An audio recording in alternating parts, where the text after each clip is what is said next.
I'm grateful to every man and woman who has enough courage to love me. I thank you. I may not look like you, but I am you. I don't have to ask him, I'm my brother's keeper, my sister's keeper. I am you, and you are me. I refuse any man-made differences between human beings. I'm going to live about that long. If I live 120 years, I will not have my life minnowed down, made down into some mean little tunnel because I'm one color and one size and one age. No.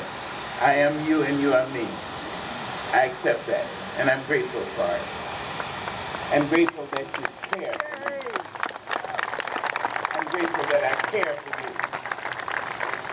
And I know you love me. It cannot be gainsaid. It's not something you can pretend to. You do so because you sense that I love you. It's true. I don't have much mush or sentimentality. Where's that color? But I dare to love you. And I think love is that condition so profound that it encourages us to develop courage. It may be the element which keeps the stars in the firmament, for all I know. For all I know, it may keep that blood running in our veins. As far as I know, it is that thing that keeps these children singing Xhosa and Zulu and Shona and Sesotho and Swahili songs. Little children who have yet to learn English, American children. It is that thing which allows these lovely Guatemalan, these girls dancing the Guatemalan songs, dances, and singing the songs. It is that thing that says, yes, I want to go for this 6-foot-tall old black woman. I want to go and honor her. I thank you for it. And I know it is time for us all to dare to have enough nerve, have enough courage to call somebody who may not look like him or her, look. It is time to look beyond complexion and see community. It is time to see somebody you work with and you know you like. You stand at the water jar and talk, and sometimes you have a cup of coffee. Why not ask her out for lunch? Why not invite him over to the house?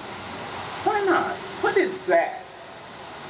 It is boring and it's hypocritical to say to your children, oh no, we don't have any, no racial majority, no, none of that in here. We're not racially, no, we're not prejudiced. But when the children come out for dinner or any birthday party or anything else, everybody looks just like them. You're black and everybody looks black. Damn, Jack. But you know any better than that?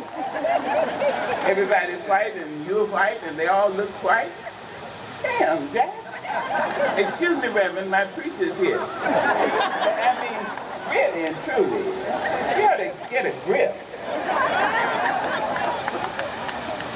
Some years ago, I'm only going to talk a minute, but I used to keep a place in London, and I wrote in my apartment. One morning, I'd written all night, and I walked down the street, down King's Road, and I saw two young people. They were about 17 and 18. They were white, a male and a female. They both had long hair. They had the accoutrement. They had that little brown dog. They had guitars and backpacks. And I just saw them half a block away. And then I saw a man come out of the store. They were sitting in front of the store. The man came out and he turned to these children and he spat on them. He didn't just spit, he cleared his throat and spat on them. Now he's white and they're white, so they look more like him then they looked like me. But I knew those were my children. And I went to the man. I'm not a cursing woman. That's not one of my arts. But I went to him and I put a few words together. And I punched him right in the chest. I said, you slew-footing, knock-kneed, chili-eating, you don't even know what you're doing. The man got scared. He didn't know what I was saying. I didn't know what I was saying. He ran back inside. The children got all their bips and baps together. He couldn't look at those children and say they weren't English or Welsh or Irish or Scots or German for that matter, or Hungarian. But he spat on those children. So I wrote a poem for him and for them and for me and for us. It's really a song sung by Miss Roberta Flack. But here's the poem.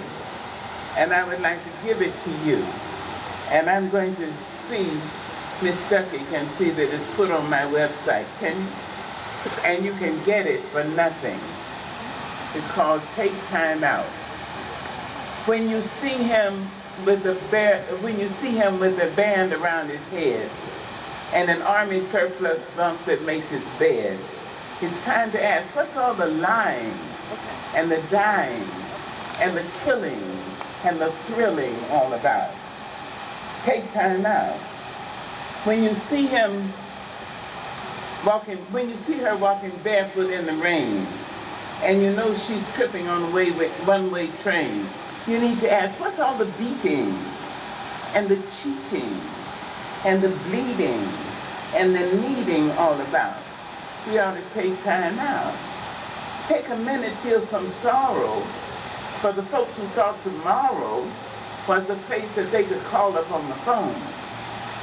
Take a month and show some kindness for the folks who thought that blindness was an illness that affected eyes alone.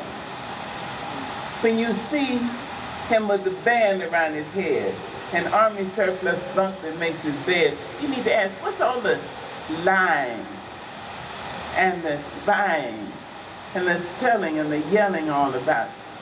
Take time. Now, you can sell your soul for money, then run off to the country for your cookouts and your parties on the lawns, while our children seek sedation in Eastern meditation or visions that go shooting up their arms. When you know the youth is dying on the run, when my daughter trades dope stories with your son, we better ask, what's all the beating, the cheating, the bleeding, the needing, the lying, the spying, the killing and the thrilling all about? We better take time out. I thank you for taking time out to honor me this evening. Let's do it over and over again for each other and with each other. Thank you.